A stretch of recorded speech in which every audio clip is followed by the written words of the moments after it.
Tonight you've had a chance to hear from my opponent and from me, and I would like to posit that if you want a representative who will be accountable to you, the families of Southern Ohio, you have only one choice, and that's me, Victoria Wulsin. Let's look at the issues. Education. My opponent has voted against Pell Grants for college students. She has voted against lowering interest rates for college loans. Her first vote in Congress, in fact, made it harder for our high school graduates to go to college. Let's look at health care. If there's an issue that's more important to the economy, I don't know it. Health care costs are the reason that 50% of those who file for bankruptcy in Ohio file for bankruptcy. 50%, and 75% of those had health care insurance at the beginning of the illness or injury. This is unacceptable. We've got to address the health care crisis for all of us. Those of us who are insured are unhappy with the system, underinsured, uninsured. How do we do that? We need to make it more affordable, more accessible, and of the highest quality in the world. How do we make it more affordable? Let me give you an example.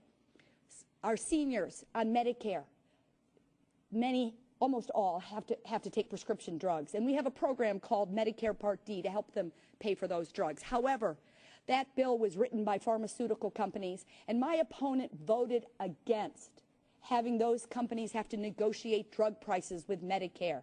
Therefore, your parents and my parents are paying more than they had to pay for their health care benefits, for their prescription drugs. That's not putting our families first. That's being accountable to pharmaceutical companies and not to our families.